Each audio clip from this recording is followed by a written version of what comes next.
The Wednesday week is sponsored by the Riverside Cafe, new outside bar now open on match days.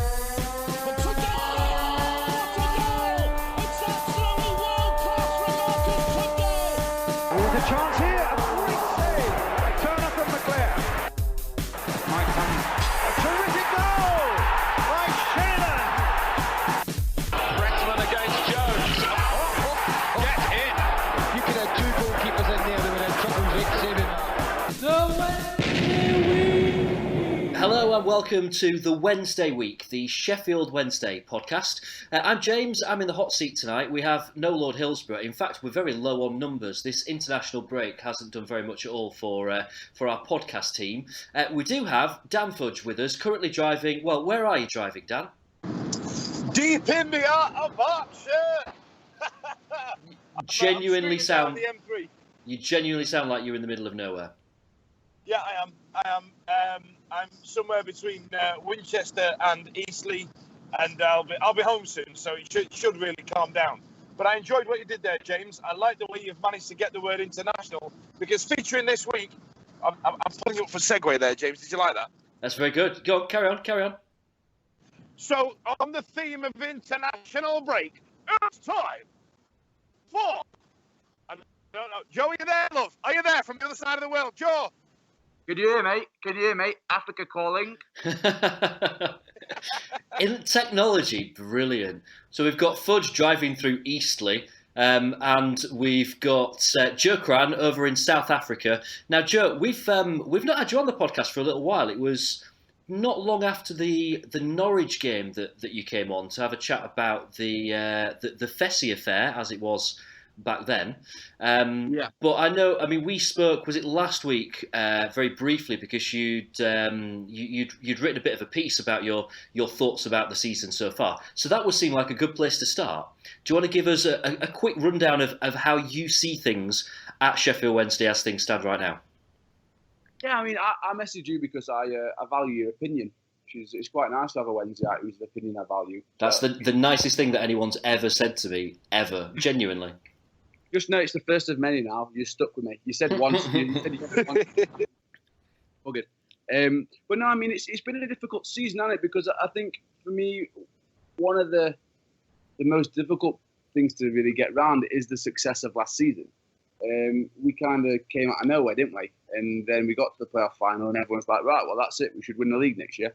And it was never going to be that easy, especially with the league that we're in. I mean, it's such a tough league with such good sides there. And it really is. I mean, the Championship is rough as it is anyway. I mean, we all know what it's like. It's a league where anyone can beat anyone. And I think this year it has got a lot better. And as far as I remember, we're on exactly the same points, aren't we? I think we are, yeah. Is it yeah, like... exactly. Yeah. I think we've conceded more. I think we've conceded the same and scored less, but on the same points. And I mean, I'm not going to make excuses. I'm not going to say, look, this is fine, because it's not. I mean, we all want to be doing better, but it's also not. It's not time to shit ourselves just yet. I think we've got a couple of new players who come in who've not quite gelled properly, I don't think. And I think the big one for me is the first year thing. I mean, I'm not going to put it all on one player, but I think having him in form last season made a massive difference to us, and he's not quite found that yet. Whether that's anything to do with how the season started, or if he's just not in the sort of vein of form that he was in before, I don't know. But we'll have to see. I mean, I'm not too worried yet. I think as long as we're playoffs there or thereabouts by the end of the season, I don't think I'll be too upset. Although I can't afford to come back again, so they better not do that to me. Do you know what I found really interesting about that is that we've conceded the same number of goals, because I would see our team this season as being really leaky at the back, whereas last season I thought we were watertight. So it's quite interesting that actually we are exactly where we were 12 months ago, because I've kind of felt that there's been a bit of a problem defensively this season, and maybe actually it's not there, or it's certainly not as big as I've sort of seen it. Two things that fans are saying a lot, Joe, and it'd be interesting to get your take on these. Things that I keep seeing cropping up on Twitter, and I'm sure you do as well. One is that Carlos still doesn't really know what team he wants to play and what formation he wants to play. and the other that we're playing too many players out of position. Do you give credibility to either of those arguments? I think there's a little bit in both of those. I mean, I think obviously I'm limited with the games I can watch. I can't watch as much as I'd like to, and when I do listen to the radio, I can't really see. I mean, I know the formations, but I can't really see where people are playing in practicality. But I think that Sammy Hutchinson not being in defensive mid has taken some of Barry Bannon's creativity away. I don't think he can do as much as he was doing before. And I think it is. I mean, we have got such a great squad. I mean, I don't remember ever having a Wednesday squad this sort of thick in depth. I mean, we've got so much availability. We got Irby Emanuelson who can't even get a game. I mean, it's like it is a ridiculous squad, and I think there is probably an aspect of him not really knowing 100% who he wants to play. But at the same time, I mean, we're creating chances. I think there's only, I think it was 3 teams in the league who average more shots per game than we do. They're just not going in. And I think last season, especially towards the end of the season, they were going in. We had one of the best conversion rates in the league. So I think if we can start finishing off the chances, if we can get to a stage when Fessie's getting a few more, when Stephen Fletcher's getting a few more, when Gary Hooper's getting a few more, I mean, think about that strike force and what we'd have said to that 3 years ago. Do you know what I mean? Like, it's just a case of finishing them off. And like I said, I do think there's a little bit of credence in what's being said, but I also think there's a few too many people at panic stations over there. Can I just say, Joe, that your South African accent is it's very much like Yorkshire. I didn't expect that. I've never heard that before. That's new. I tell you what, James, as well, I'm a bit annoyed at you that when you came to ask the question, you didn't do it in grumpy voice, by the way. Hey, there's only you that can do grumpy voice on this podcast, Fudge. Well, bloody don't know what he's bloody doing, does he? You don't know what bloody formation he's playing. I think that's all toss, to be fair. I think Carlos probably has a plan. He has an idea of what he's going to do. I think he's trying to build a team to take on the team we're going to play that week. So some days you need to be a bit more defensive. Some days we can go a bit more gung ho, and some days we need a mixture of the both. And yeah, it's nice to have the option there. Say again. It's nice to have the option there, the availability to do that, to actually pick your team based on who you're playing, rather than pick the same team every single week. Yeah, of course, because what happens is we're in the world of where managers are showing DVDs of the opposition to the team to say, right, this is your job, this is yours, to make those personal battles on the field a little bit more, to get the upper hand on them. So if we've got the opportunity to mix it up a little bit and we don't know our starting 11 from one week to the next, that can't be a bad thing, surely. In today's day and age, rotation is part and parcel of the game. I mean, I think it's one of the reasons we did do so well last season is our rotating policy. It got slammed by a lot of people, but I think that the reason we managed to keep the squad so fit and how we did towards the end of the season keep the same basic starting 11 was because of that rotation, because the players were being brought off at the right time and he was knowing what he was doing. He's a very modern manager. And I think one thing that's been difficult for Wednesday Acts is we've never had that before. We've never had a modern day manager. All of our managers in the past have been old school, fight for the jersey, all that sort of stuff. We've never had someone who's been a bit more scientific about it. And I think that is a little bit difficult for some people to come to terms with. I saw quite an interesting thread on Owls Talk today, which I thought it's worth us talking about this. So having outed myself 2 weeks ago as a happy clapper, I've now outed myself as an Owls Talk observer from time to time. I do have a quick look at threads when they pop up on Twitter, and I think they sound quite interesting. One of them was about, and I think we've talked about this briefly before, was about the potential pros of us playing a 3-5-2 system. It would obviously allow us to use Sammy in a centre-back position, but he might be able to push forward a little bit more. But it would allow us to play 3 central midfielders, which is something we're really struggling with at the moment. And obviously our full-backs we know are very good in terms of attacking, so maybe they would work there. We've also got Reach, who can work defensively as well as pushing forward. Is there anything in that? Is it something that you think Carlos maybe has looked at or should be looking at? Is it a system that could suit the squad that we've got right now? Sorry, is that one for me? Well, for both of you. Can be. Go ahead, Fudge. Do your thing. Well, I tell you what, for me, I have an issue with 3-5-2 because I think you seriously need the correct players for that formation. And I think what it does is starves you of a little bit of width. Now, we've had a rich vein of form, especially when we played. I think the best example of it is Christmas time last year when we played Birmingham City, and we played the 4-5-1 or the 4-3-3, however you want to word it. And the guys, we were magnificent that day, and we absolutely pulled them wide and wide.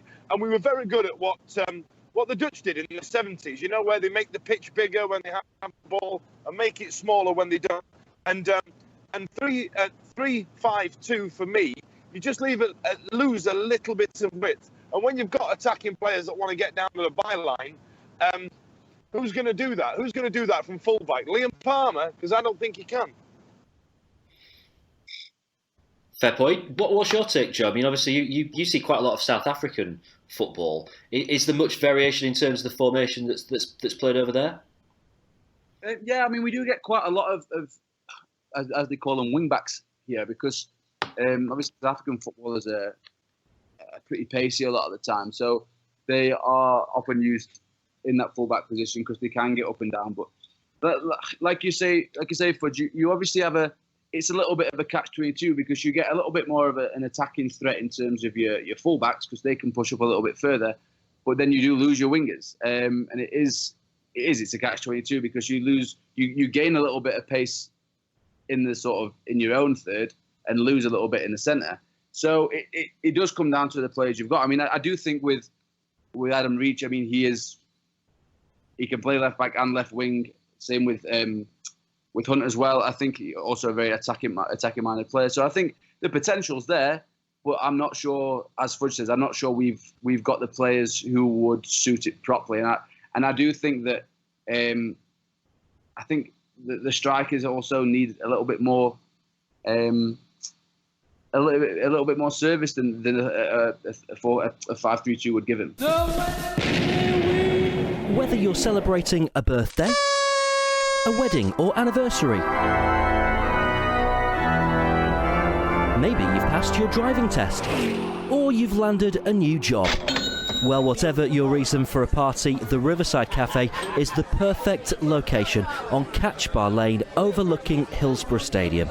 To inquire about hiring us for your function, call 07989 856 054 or 0114 232 6121. Right, let's have a look then at our new regular international watch feature that we now get to do whenever there's international break, seeing as we actually have players that play for international teams now, which is interesting. Firstly, have you been following the England games, either of you? No. I watched them both and really, I mean, regretted it, to be honest. Not because the games weren't particularly bad, but just because I just wasn't bothered. Really wasn't bothered. I think this is it. I think I've said this before on this show. Over the years, I've rapidly not become an England fan. I think when I went out to France for the Euros, that was the last roll of the dice for me. I remember stood there in the stadium and I've gone all that way, and I remember thinking, I'm really bored. You know what I mean? I don't really care about these players, and maybe that's because I'm a lower league supporter or whatever. You know what I mean? But it just didn't seem to have the same passion. I mean, I was 16 years old when Euro 96 was a thing. And I remember that. And I don't think I've ever experienced it since. Because I think, 4 years later, we limped out to Romania. And you know what I mean? It's difficult to get G'd up now, being an England fan. You would have been proud of me last night, Fudge, watching the England game. When Spain equalised in the 6 minutes of injury time, I went, oh, bloody hell, it's just like watching Wednesday, this. Oh, bloody hell, you're bloody rubbish, what are you doing? I turned into one just for a second.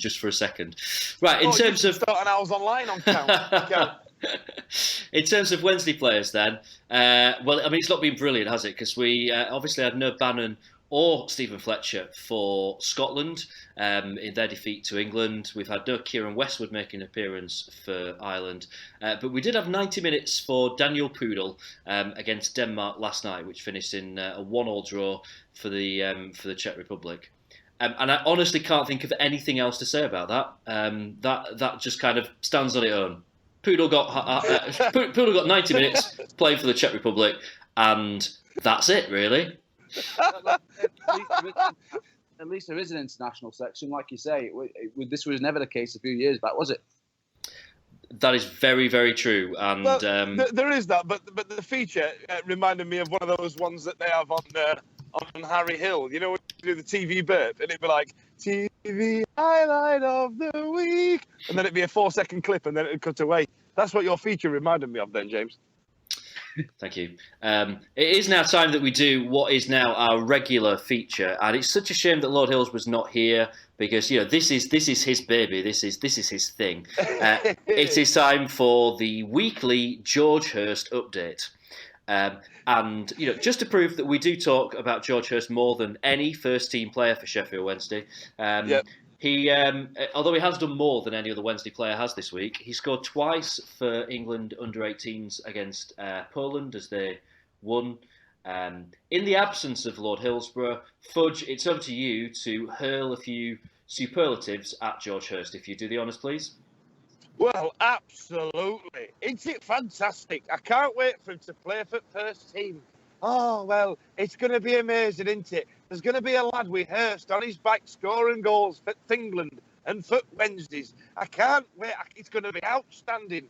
Bloody George Hurst, eh? I'm right excited. What's that like? Did I sound like I could do a Hovis advert? Sound like Scale Spice from Bell Selector. Yeah, it were proper brilliant, I tell thee. There we go. That is the George Hurst update for the week beginning the 14th of November. Tune in again next week for another George Hurst update. Right. I mean, I'll tell you what though.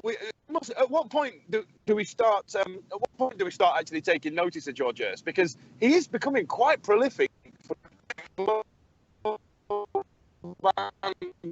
country at the minute. Yeah, I mean, in we got about one word of that, Fudge. I think the sentiment was that that George Hurst is having a pretty good time of it at the moment. Do you get to follow much of his progress over in South Africa, Joe? Yeah, no, I mean, I get to follow George Hurst's career sort of on Twitter and online and stuff, so I get to see the highlights when they're on. I mean, he does seem to be doing pretty well. He scored some good goals for Wednesday. He scored, was it 2? Yeah, like you said, 2 he got for England the other day. And to be honest, it's just nice to have a player that the country is taking note of playing in Wednesday's youth system, because it's been a while, hasn't it? Yeah, I mean, it really, really has. Obviously, we've had kind of Liam Palmer that's come through the system, Joe Wildsmith, but neither of them are players that anyone's really taken notice of, because they take notice of goals, don't they? That's what people generally take notice of. So it's great to have someone that's banging them in. So you look at players like Marcus Rashford, who obviously he broke onto the scene at a really young age. Is there an argument to say that players like George Hurst, that should we be taking a risk? Should we be throwing him into the squad now? I don't see why not. I don't see why chuck him in the squad, can it? I mean, I'm not saying he needs to play 90 minutes every week, but they were 2-0 up in the game and it's 15, 20 minutes left. Let him have a run. See what he can do. I mean, you never know. I agree entirely. I think we should give him a tear up, because I mean, there's a lot to be said for exuberance of youth, I think I'm going to put it. Now look at the player that Wayne Rooney started out as and has become later on in his career, and the same may happen to Marcus Rashford. Definitely you could argue the same about Michael Owen, about when he burst on the scene as well. Wayne Rooney was at his absolute best when he had no care in the world, when he had no respect for any of the players he was playing against. And then what happened is, as he got older, I wouldn't say we coached it out of him. I said that he started to get absorbed into what football was and who was playing against and that sort of nonsense. Whereas I quite like young players coming out and just absolutely throwing caution to the wind and not giving a shit.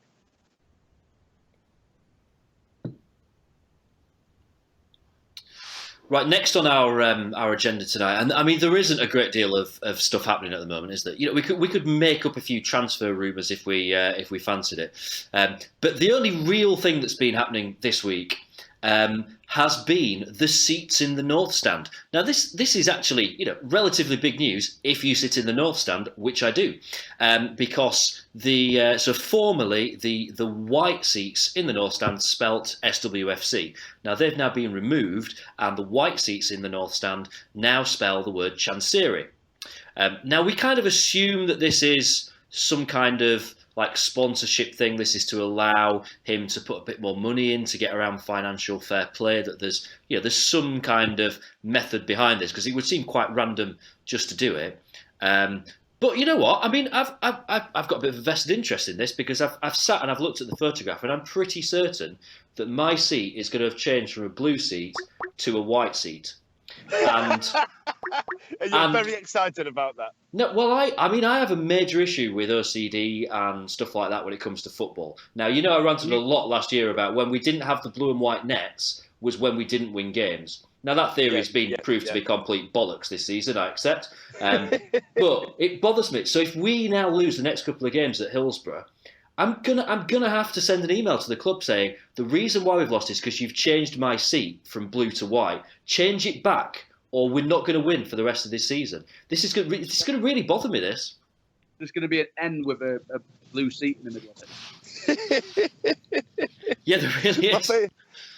My favourite bit about that is that, you know, if you've got a season ticket and you're in a white seat, and there is, you know, your white seat turns a shade of brown at some point, or there's a stain on it, there is literally nobody else to blame. Do you know what I mean? That's your stain. That's your ass print on that seat. You know what I mean? Yeah, exactly. I mean, as long as it's full, you can't see it anyway, can you? No, that's true. That's very true. Yeah, I mean, it's one of those like weird things, because there's been some people really kicking off about this week, and you know, I don't know whether or not this fits into that category of the fact that, you know, people just like to have a bit of a moan about stuff. But yeah, I mean, genuinely, there's been people really having a go about this and really kind of kicking off. And I think it's daft. You know, I think it's silly. It's just some seats. You know, it's not a big deal, is it? It's not a major thing. In the idea of that money could have been spent somewhere like the away end that looks like shit, rather than the seats, potentially. But other than that, I don't really see what's an issue. If it allows him to pump more money into the club, exactly. Yeah, I mean, if we can spend a bit more money and bring in someone who can score goals, or someone who can do whatever, whatever. Like, I don't really care. It's seats at the end of the day. We're still at Hillsborough. It's not like he's picked us up and moved us to Liverpool, is it? No, very true, and not a big deal. I suppose people are a bit worried about whether or not this is kind of step one in, you know, a bigger kind of thing. And you know what, you know, if next season we're turning up to the Thai Union Food Stadium, is that a big deal? He can tattoo it across his ass for me. He really can. Like, we all know that this is what financial fair play rules are, and there has to be a certain amount of money coming into the club and yada yada yada. Come on, you know what I mean? If it's going to generate an extra 10 million quid, why not? If he gets us back into the Premier League, I couldn't give a shit. Well, fair enough. Then. That's what's done. Fair enough.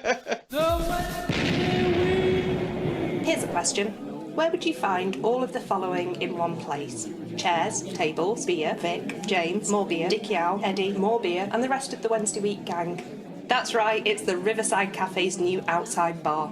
All of your favourite lagers, ciders, soft drinks and hand pump ales are now available outside. Come and see the gang and give it a try. The Riverside Cafe's new outside bar, now open on match days. It wouldn't be the Wednesday week without one of the weekers turning up late. Vic, my darling, you've made it. Hiya, yeah, just thanks, University Roundabout. That was a hoot. So you've been stuck in traffic? Basically, yeah. All right. I would just like to point out at this stage that at no point during the podcast have I started any rumours, any suggestion that you've been for any, you know, appointments or anything like that. I wouldn't. You better not. I haven't done that. I actually got stuck outside Jessop's Hospital as well. I thought, if you could see me now. Well, I'm saying nothing. Right, you joined us just in time to talk about the Fulham game, which is international break. It just feels like such a long time since we've actually played any football. So I'm looking forward to this weekend. Fulham, who, again, a bit of an up and down team. They have been for the last few seasons. Bit of an up and down season so far for them. What do we make to this one? This one concerns me a little bit. I don't know why. I just feel that I'd have felt more comfortable with a home game and to kick on from that, because, well, last season Fulham had goals in them, and we went, didn't we, James, last year?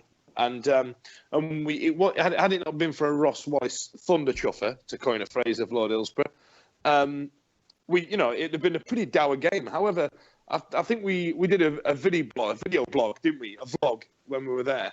God, we did, yeah. A vlog, if you will. A vlog, yeah. And I think there's a part in it where you say, "What do you reckon, Fudge?" And I say, "I'm not convinced. I think we're looking a bit under pressure. We don't seem to be dealing it well, and we end up winning 1-0. So shows what I know. But this year, I don't know what it is about Fulham. They look like they're capable of getting spanked 4-0, but they also look like they're capable of absolutely trouncing anybody that comes near them. So I for some reason, given our stuttering start, I want to say, if that's a fair thing to say, I don't know. I think it could potentially go south at the risk of sounding like one of them bloody blocks off the house. So going to be a bloody naysay. Yeah, thanks, Vic. I'm glad you're on. Seems ages since I spoke to you. No, I'm a little bit. To be honest, I'm at that stage now where I actually don't care how we win. If we get battered for 85 minutes and win 1-0, I actually can't be arsed. Like I just want them to start finding the back of the net now, because it's getting a little bit worried that worrying that we're not taking the chances that we're creating. And from the games I've listened to and the ones I've watched, there's been far too many of them that we've bossed games and looked the better team for the most part and gone on to lose it. And I'm sick of it. I don't want that to happen anymore. The thing is, we'd all take a win, even if it's an ugly win now. I think it's coming to the, quote, business end of the season, and we need to actually start doing something. It's only November. I won't go as far as saying business end of the season. There's 7 months left, yeah? I mean, in podcast terms, we can soon look at the league table. Oh yeah, how long we got, James? How many weeks have we got? Yeah, I mean, this season that's sort of gone a little bit out the window, because I think we've all had a sneaky look, haven't we? You little tinker. I was drunk, these things happen. It meant nothing. I was drunk. Wild night out, you get a little bit tipsy and have a look at the league table. Yeah, that's just the kind of wild guy that I am, Do you send it a text message at 2 a.m. going, "Are you up?" I need to tell you something. I love you. Yeah. Give us a flash of your table. So you know that Stuart Gray is still part of the coaching team at Fulham. Now, with all the kind of the negativity that's been around in the last couple of weeks, I saw something on. You're right to bring Stuart Gray back into the equation. Well, I saw something online this week that made me think, because if you remember back to Stuart Gray's last game in charge of Wednesday, which was a 1-1 draw at Watford, last day of the season before last, so about 18 months ago. And there was someone that actually published the team that we fielded that day. So I thought, right, let's cheer ourselves up by reminding ourselves how far we've come in that 18 months by going back over the last team that Stuart Gray picked for Sheffield Wednesday 18 months ago. And some of this is really interesting. So Chris Kirkland was still in the net, who's had about 4 teams since and now retired. Our back four, we had Marnik Vermeil, Tom Lees, who obviously is still around. Lewis Buxton, long gone now. In fact, I don't even know where he is. Is he at Bolton now? I think he is. And Jeremy Halan, who, well, we all know what happened there. Midfield, Kieran Lee, obviously still around. We had Jose Semedo, who is, I think he's still around. He got a contract, didn't he? He's somewhere. A guy called Philippe Melo. Not sure I've heard of him before. Anyone know who this guy is? Yeah, he was in Blazing Squad. Ah, that's the one. He catches the tram. He catches the tram apparently as well. We also had Chris Maguire in the starting lineup that day.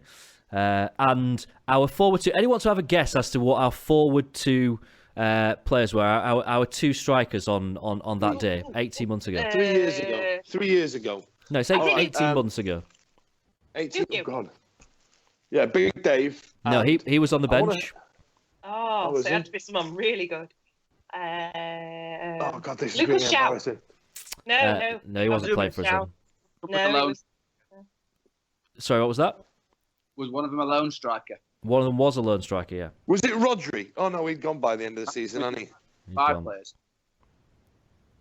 Say again, Joe. That's back when we didn't buy players. Yeah, it was, We yeah. didn't buy anybody. Shall I tell you who... Oh, wait. Lee Peacock. Stevie Howard. It wasn't. Shall I tell you who else it wasn't? Because he was also on the bench. It wasn't Stevie May. Oh, Christ. It must have been bad. No, another Scottish bloke. Didn't we have another? Oh, no, that was Chris Maguire. Oh, I don't know. I don't think you're going to get this. I'm going to tell you. One of them was a lone striker who was on loan from Manchester United, actually. Will Keane. Yeah. Oh, God, of course, hell. yeah. I keep thinking he's a sub-goalkeeper, you know. I keep getting very confused over this Keane situation. Well, we've had That's- quite a few that's for another Keanes, haven't day. we, over the years? And the other striker was Keelan Lavery. So they were our first choice strike partnership. And in look Stuart at what Gray's he's doing now. last team. He moved up in the world. Also on the bench, listen. we had Jack McGoma was on the bench. Joe Wildsmith, obviously we know he's still around. Will de Havilland, whoever he is, and Lloyd Isgrove. Hey. Remember him? He was on the bench as well. Lloyd So Isgrove. there we go. That's how far we've come in 18 months. So stop bloody moaning, Fudge. I weren't. I was just doing the voice. I was trying to play a character. It's all gone to shit. I wish we still had Cowell and Lavery up front. Bloody hell, I wish we had him in a bloody... Whatever happened to Lee Peacock and Rita Johnson? Hey, listen, they are my best friends. They are. I won't have anything bad said against them two. They're my best friends. I just choked on a gin and tonic. Classic Hey, chick you I are. mean, obviously it's a much shorter podcast this week because there's not a lot to talk about. So, Fudge, I mean, we're overdue an Eastleigh update, aren't we? Eastleigh update. Yes, I think we can. Actually, there's a fair bit to talk about. Eastleigh went away to Swindon Town for their FA Cup. I want to say first round replay against Lee Peacock's old club Swindon. They drew 1-1 at home and they went away and smashed them 3-1 in their backyard. Wow. So on the 4th of December. Say again. Smashed. Why does everybody sound like a robot? You all sound like robots. It's just you. I think it's in your head. Have you not taken your pills Is it? today? Are you not it's not. charged? No, I need rebooting. It's been a long day. You know what I mean? So anyway, yes. So what was I saying? Yeah. So Eastleigh are now on the 4th of December are playing at home in the next round, and if they win that, then they get the big boys at in the 3rd round. So there is an opportunity here for Sheffield Wednesday to have an away tie at Eastleigh. Imagine that. That's so exciting. We can see you can Rita, also- and we can see Lee, and we can see Fudge, and we can see Mrs. Fudge. You can all come and stay around my house. It'd be hilarious. In fact, not all of you, not everybody listening to this. I mean, Christ, we'll have a party or something. Yeah, but you're not all staying here. I've only got one spare room. There's a rumour as well, Me, James, Fudge. and Spoon. We'll talk about that afterwards. There's a rumour, Fudge, that Lee Peacock is going to be with us in Fulham this weekend. Can you confirm or deny this? Well, I've been having a back and forth with him, not in a gay way, but yeah, we're currently putting plans in place. We've both got tickets, and we're going to be at Fulham this weekend. Fingers crossed, and Lee's calendar permitting. So I can neither confirm or deny that 110, but he is coming, I think. Excellent stuff. Looking forward to it. Right then, that will just about bring us to a close for this week. Does anyone have any bits to bowl in? Just a little shout out about the Christmas party, guys. So I don't know if you've already mentioned, our Christmas party is on the 17th of December at the official home of the Wednesday Week in the Cop End, the Riverside Cafe.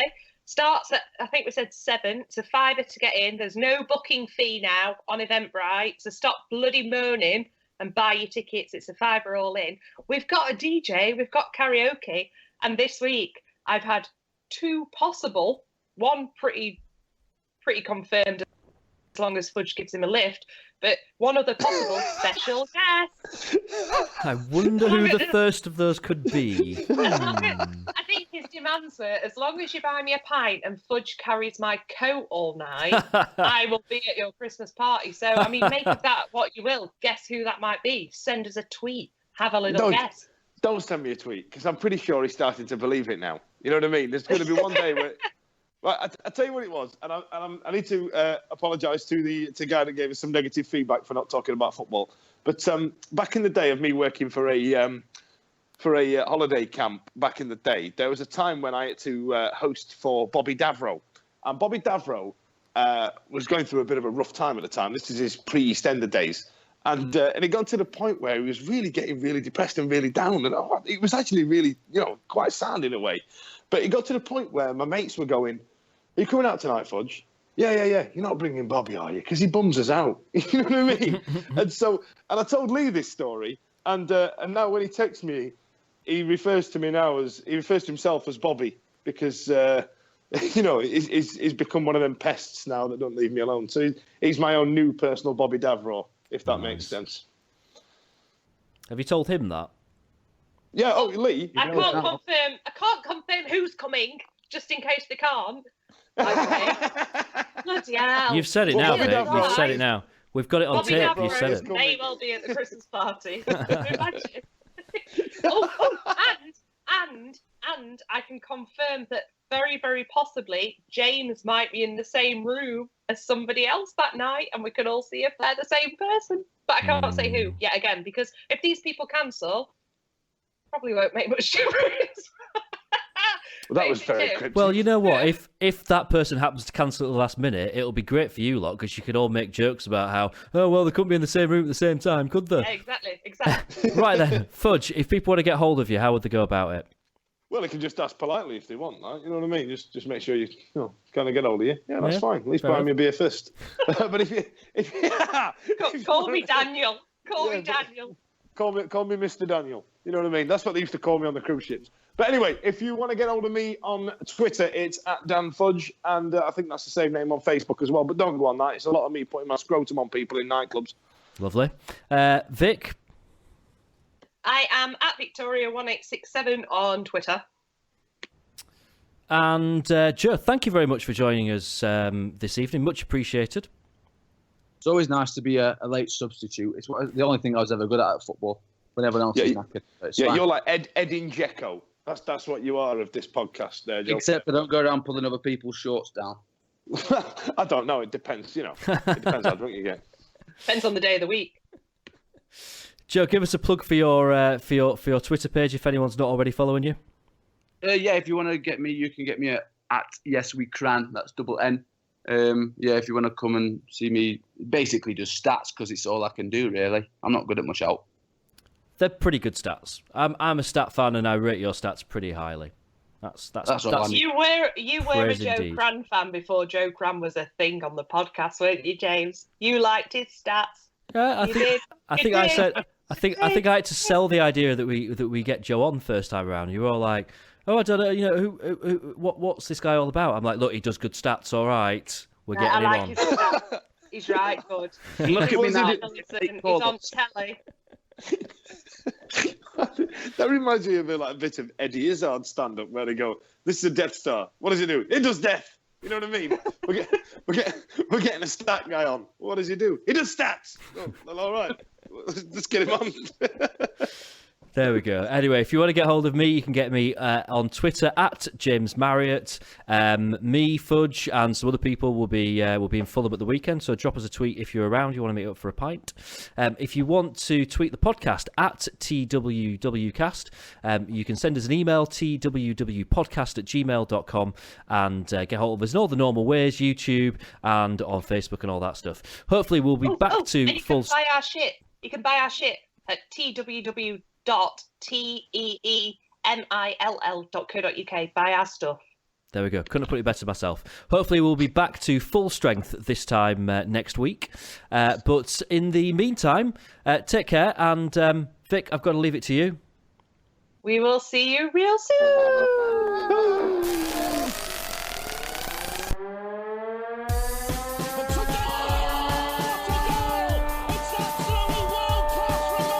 There's a chance here. A great save. A turner from McClare. Might come.